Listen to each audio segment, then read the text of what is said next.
So healthcare has always been an FMCG. If you think about the business, so healthcare has pharmaceuticals, diagnostics, hospitals. Within pharmaceuticals, the pharma companies sell products to geographies which have branded generics. The foremost example of such a market is our Indian market, the domestic market. And that market has all the characteristics of an FMCG business. There is branding, there is high return on equity, there's outsourcing of production, there is limited working capital, limited reinvestment requirements. So it's essentially an FMCG for the pharma business. And if you look at the hospital business, again, branding, patient loyalty, brand equity amongst doctors and patients, negative working capital. So, again, a lot of the features of FMCG business do come in the hospital business as well. And lastly, the diagnostics business, again, branding, huge opportunity in terms of the unorganized market, patient loyalty, doctor loyalty.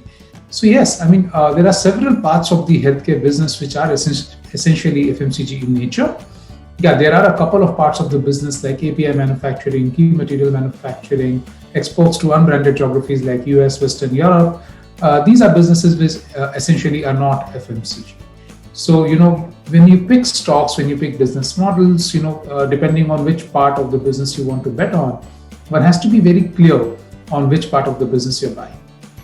Basically, healthcare spends are always non-discretionary in nature, right? So you don't choose how much you want to spend in healthcare in any given point in time. It's a spend that just comes to you, and when it does, you just have to make that spend. So from that perspective, you can call it FMCG, but I don't think FMCG is as non-discretionary as healthcare really is, right? You may choose not to buy a particular shampoo or soap for a given week if you do not have enough money for it. But if you're ill and if you have to take the product, you really have no choice, right? So I think the part of pharma and healthcare, which has branding, has always been FMCG, and the pandemic really has not much to do with it.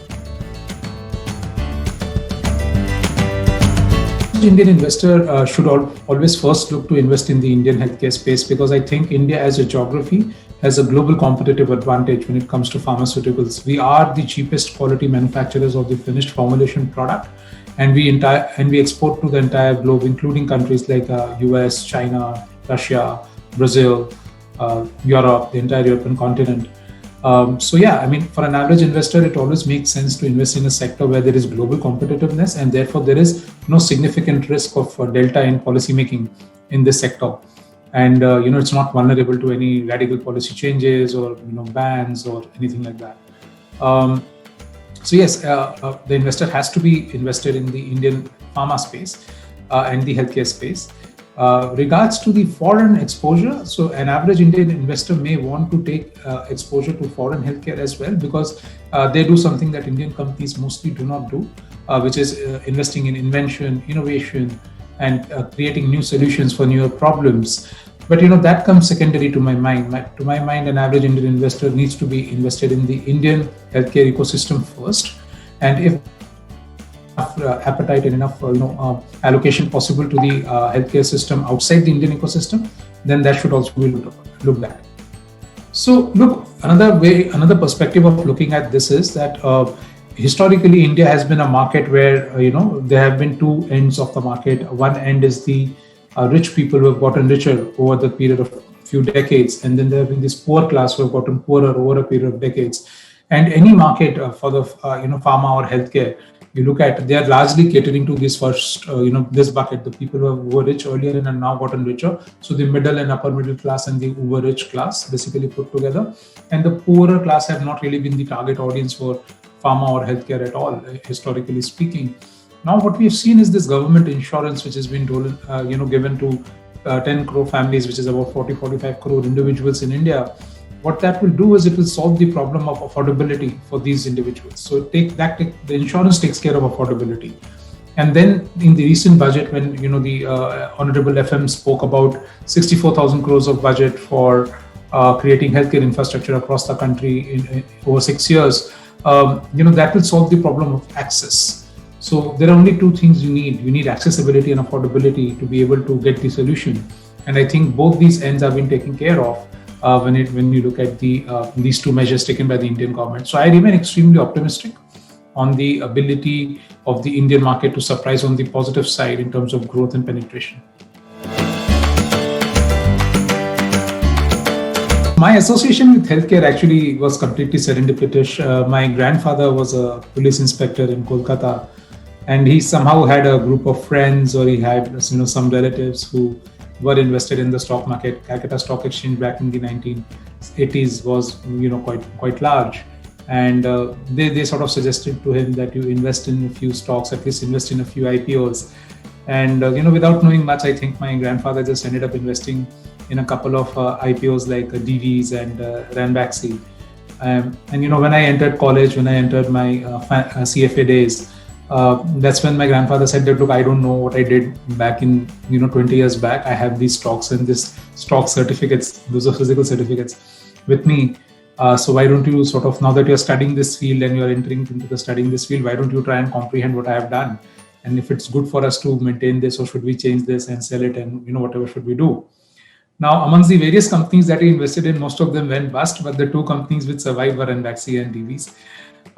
And therefore, by default, I had no other choice but to start reading about these companies and start understanding the business, to understand whether they still made a good case for investment or not.